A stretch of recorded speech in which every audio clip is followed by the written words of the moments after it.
Parks and Recreation Advisory Commission to order, and we'll go to announcements in compliance with the meeting laws. And turning my cell phone and down to vibrate. We are in compliance. Has roll call been taken? Yep. Let's take roll. Okay. Commissioner Teal?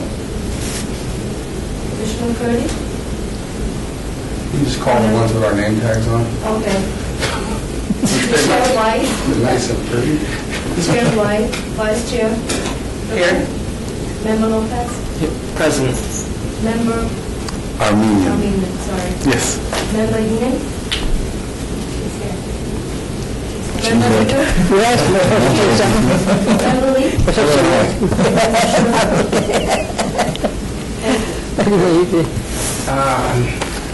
We'll move to 3 public comments during this portion of the agenda must be limited to matters on the agenda for action.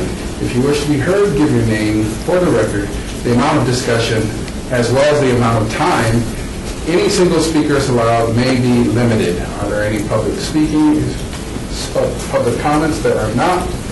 Hearing none, we'll move to number 4, for possible action to approve the final minutes for regular meeting of September the 14th, 2011, and approve the final minutes by reference of regular meeting of October the 4th, 2011. I make a motion to approve the minutes as they are written. Motion has been made. Any discussion? Support. Has been seconded. All in favor? Aye. All opposed? The ayes have it. Moving to number 5, discussion for possible action regarding the park naming policy. There is this the... Yeah, these two actually coincide, but the second is, and I think, as we discussed prior to the meetings, there's been several requests for different park namings that seem to be coming kind of individually, not collectively to the council. So if it's okay with the board, Kelly Sports has been assigned working on renaming and tightening the policy on behalf of the city. I'll have her report out in December, the December meeting, if that's all right. She's doing that at the request of City Manager Fretwell. And I think it's probably appropriate in your discussion for anything that we want Kelly or the city manager to consider on behalf of the Park and Rec Board's perspective, that I report back to them on that, because they've just kind of started the process. Well, Lonnie, can you email us or forward us any current policy as a reminder of what the current policy says? And if I'm hearing you correctly, they're looking at revising it or updating it? Yeah, I think the general direction is to provide a more comprehensive policy, and I will get I'll have to fax scan it because my copy is so old, it's actually on paper, but I'll fax scan it myself and get it to you. But it's, I think it makes reference, and this won't be specific to, if it's after a beneficiary, that person pays 51 or more percent. I think our policy actually says living or deceased. I think it speaks to one or the other. But there are 4 or 5 criteria for the naming of a policy, but I'll get that all to you this week for sure, and send it out. Can I just give a little historical perspective? The original park naming policy did say that you could not name a park after a living person, but that was amended in, I believe it was 1992, when they wanted to name a park after a living person. The city council amended the policy at that time. And since then, I don't believe that the policy has ever been amended again. But I do want to just point out that there has to be a donation which exceeds 51% of the project budget, supposedly to name a park after a person, and that there is a very strong reference that park names will be changed only if the current name does not have geographical, historical, or other significance. And so I think that might be the 2 big issues when it comes to people wanting to rename parks after other people. And Commissioner, am I to understand you're holding your current policy in your hand? Correct. Will you just make copies? This is the one that was approved on February 19th, 1992. Is that the most recent one you have? To my knowledge, can I take a look at it? To my knowledge,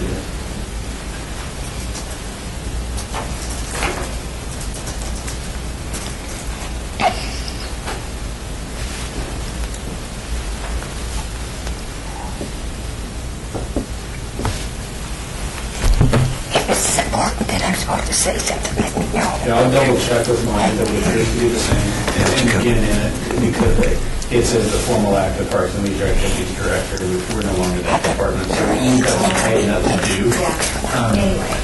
But, I'll double check, but it's the same, and I'll get you what we have. Mr. Chair, is Kelly examining other entities that have park naming policies to I can't speak compare? for Kelly, but I can tell you I've worked with her for 15 years, and she's pretty comprehensive, and that would be the logical place to start. Okay, To take a look yeah, at just so we have some backup, so, good. Okay. So there's no action on the discussion of possible park naming policy? No, and I think when we created the agenda 2 weeks ago, we were thinking that we might be in a place that we could actually present to you the park naming policy. And just, we're moving so fast now with them not being able to meet in the first week, because we didn't get that completed. And number 6, discussion for possible action to consider a request by Michael McDonald of a name change at All-American Park, Buffalo Drive, and Oak Boulevard, Ward 2. This is being submitted by Councilman Wolfson as a letter to Councilman Wolfson and the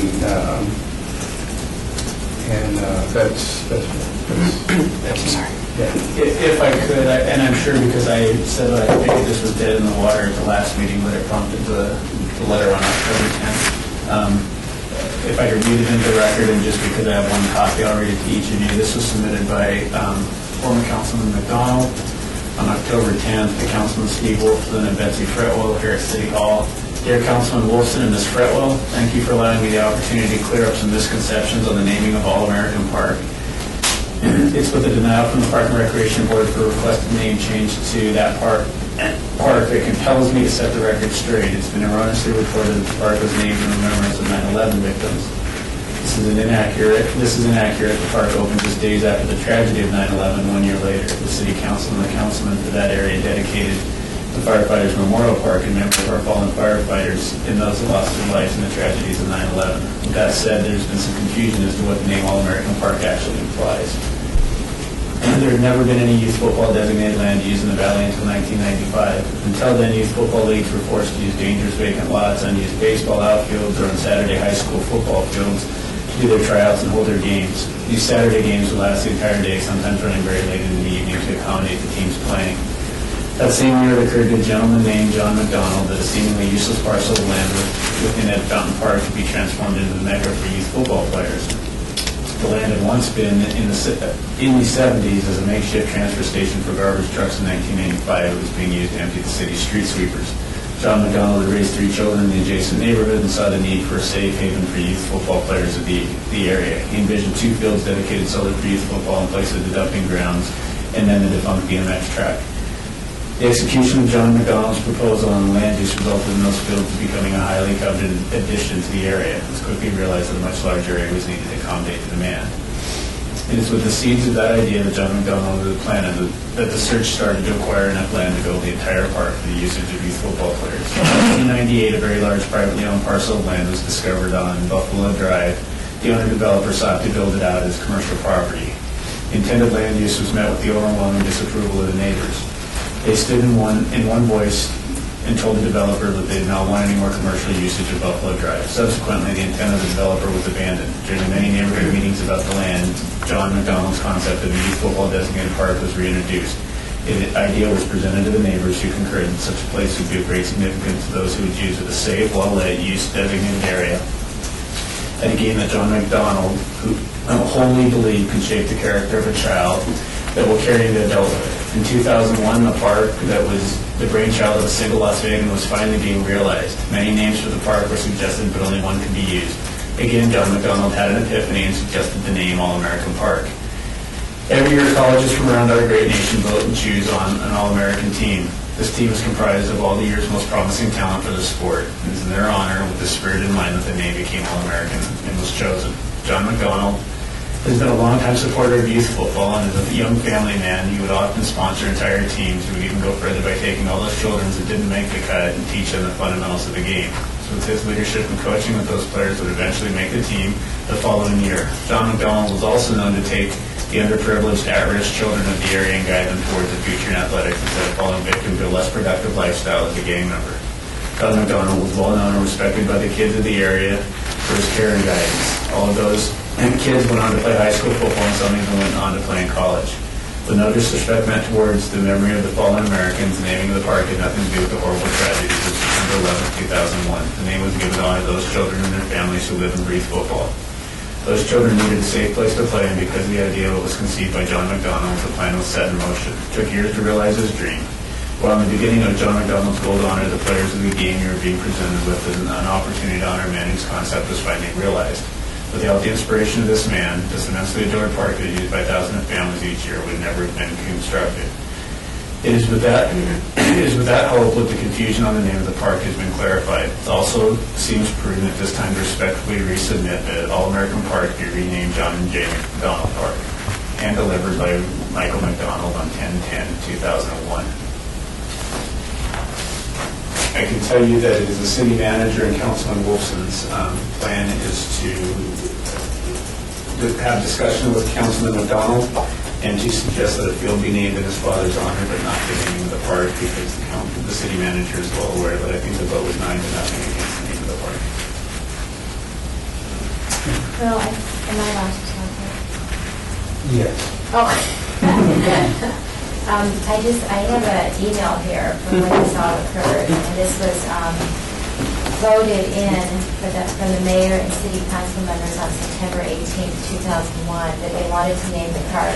They actually wanted to announce the naming of the park prior to actually going through the official process, and they asked special permission to name the park without necessarily going through the typical park naming policy. And the board at that time did grant them permission, and then this email that I sent was also copied to Oscar Goodman and Barbara Jackson at the time. But the park was named at the suggestion, All-American Park, by Councilman McDonald. And one of the things that I just want to bring up is that we really want to stick with what our park naming policy is, that we don't change the names of parks. Because I don't want to set a precedent for this type of thing to occur. We've already allowed one exception with the JC Park, which is really a very difficult thing to do. But I can see that there's a trend for this, and I think we should take a stance that we really need to follow policy, city policy for park naming. Thank you, Commissioner. I fully understand your position on this, and I think I was around during that period of time, so 19, 13. Let's see, this happened September 18th, 2001. So, What do they want to name it? They're talking about. My question is, has John Councilman McDonald's father given, I know that you mentioned something about a 51% donation. It's like a requirement, one of the requirements. Has he given anything? I'm just curious. Like, what has his contributions been? Not to my knowledge, not to our knowledge. Okay. I was just wondering. so that would be one question of whether or not it's meeting that, if it's meeting the minimum criteria, and then, I would like to point out that if we follow the current policy as we have it, that Councilman Wilson has offered a viable solution because the policy does not affect monuments, substructures, or special activity areas within the existing or new park sites. It only pertains to the city-owned parks and buildings within the city of Las Vegas. So technically, if they wanted to name something within the park, of All-American Park, like the top lot or one of the fields, that technically, I mean, politically, legally, that would be an appropriate way to maybe create a win-win situation. and that's what has been, suggested is going to be proposed, so it fits the current policy, within the current policy. Mr. Chair, is there a monetary tie to that within a park? No. I didn't think so. Okay, good. Any questions surrounding the letter and/or the the possible direction that Councilman Wolfson is going with this? I like. That was at 4:30? Yeah. So did I. But I read the email.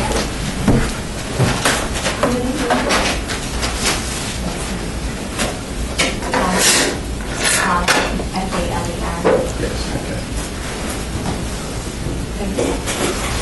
So we don't need, there's no motion to be made and/or any decisions that need to be made. So we'll move on to number 7. Report regarding the Rafael Rivera Community Center, request for proposal, 2900 Stewart Avenue, Ward 3, Austin. Mr. Chair, pursuant to last month's discussion regarding, I think it started out as naming, and there were questions on the board, by the board on the request for proposal for Rafael Rivera, I said specifically the naming. I consulted with purchasing and contracts. That request for proposal is out on the street, and I'm probably using city jargon. So what happens is we stopped programming the building. We moved the programs to East Las Vegas Center. We reapportioned the staff, so there were no staff losses, no programmatic losses.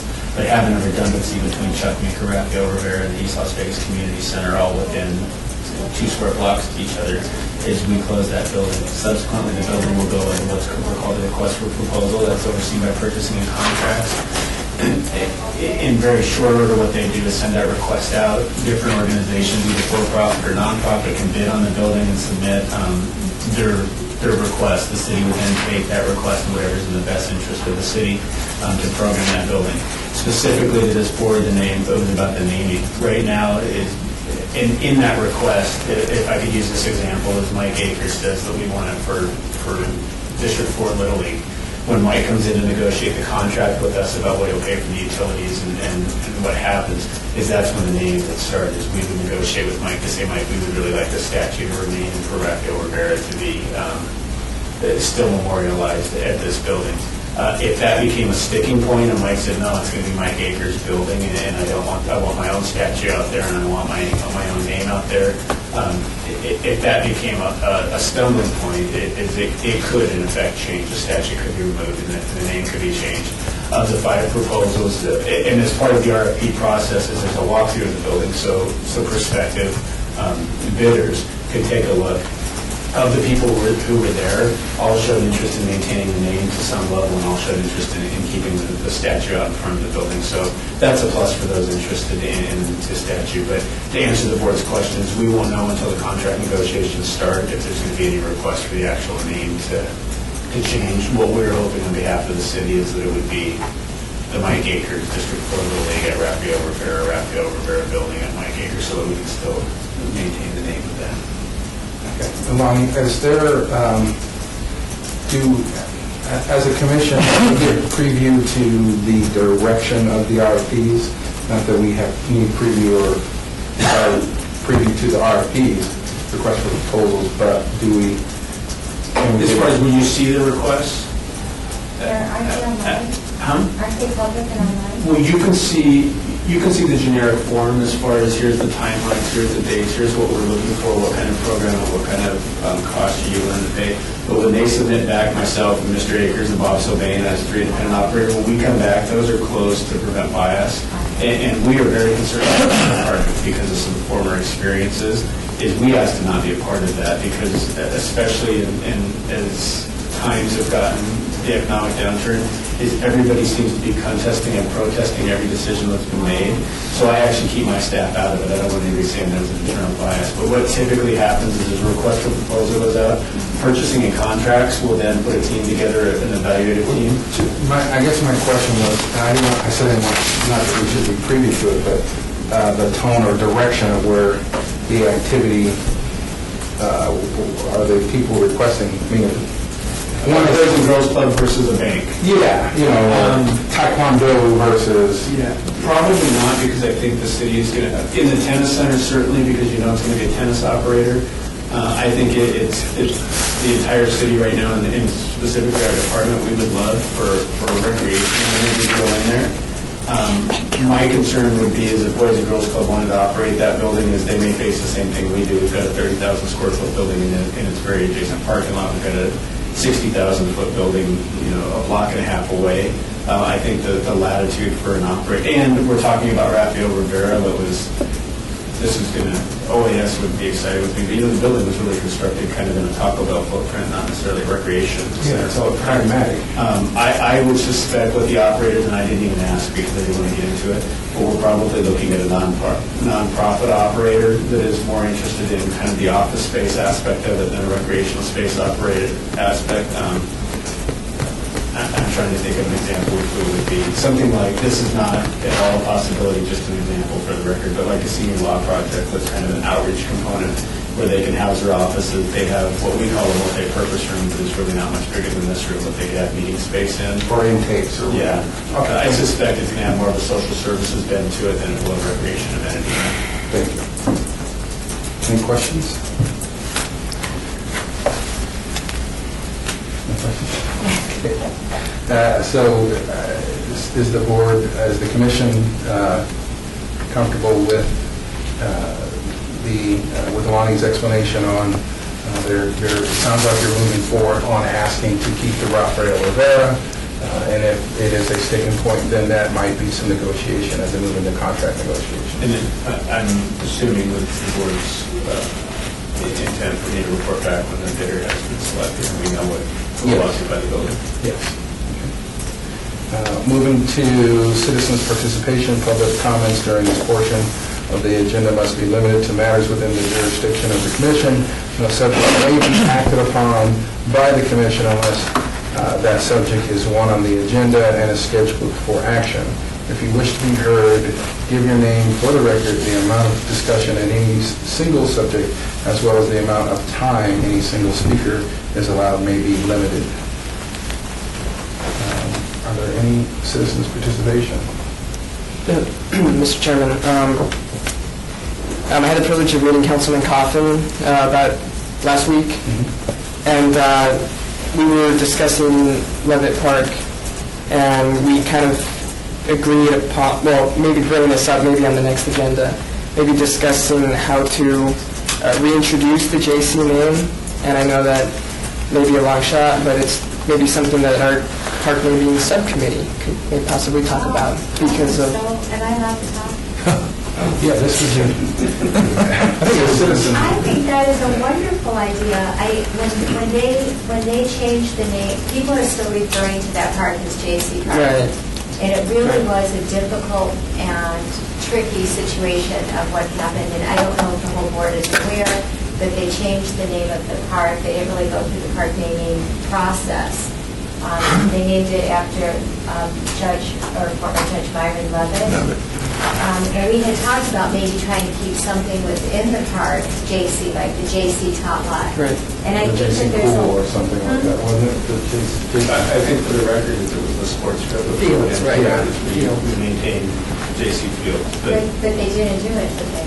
To be perfectly honest, we still refer to it as JC Fields, but we then we catch ourselves and say Levitt. But no, if you look on our allocation sheet, Yeah. it says Levitt. It doesn't distinguish JC. Right. I like it. Thank you for doing that. I didn't even know that. See, isn't that funny? We have new blood on the committee. I mean, not the committee, but the commission. And so isn't that funny? We were just talking about how things always resurface. And so I think that's fantastic. Yeah, and it came up for the same reasons because a lot of my friends, we use that park, we jog there, we use some of the equipment, and we always refer to it by JC Park. And we just kind of that historical contribution that the families brought to the city many years ago kind of came up in our discussions, and we thought, maybe definitely keep the name Levitt there, but bring that name partially back, like JC/Levitt. Did he have any ideas of what he'd like to see happen? No, just to talk about it. Probably we want to discuss that and move on that on some later point. I'm excited about it. Good. Is there any other participation or citizens' participation, commission participation? Are we going to have something on our agenda about our meeting dates? I don't think we voted on that for the... There was a question. 12, right? Well, no, there was. Yeah, did we? We'd like to be on the agenda item. So can we put that on the, ask that the agenda I think item? we addressed it in last month's, but as this is November, and next month, December, is would be my suggestion that we have, we'll agendize it for next month, but also that we leave, you guys vote on the schedule for the upcoming year. And on that note, Commissioners, I believe the January is December, or January 3rd is a Tuesday, which is the day after we all get back from the furlough week, so that would be one of the days where you'd have to discuss, do we meet that week or? We will agendize next week, and then if the board could be ready to vote on an agenda for 2012, that would be. That would include the January 3rd option. Okay. Everybody understand that? Just so we're clear, Mr. Chair, do you want to put it together, do you want me to submit a requested agenda for you guys to review? And you could amend it, whatever's best for you guys, but you can amend it at the time if you. If you can do that e-form, and then if there's any feedback, we can kind of vet that through that process. Unless there are any other suggestions or input. Okay. With that said, we'll move on to agenda item number 9. Adjourn.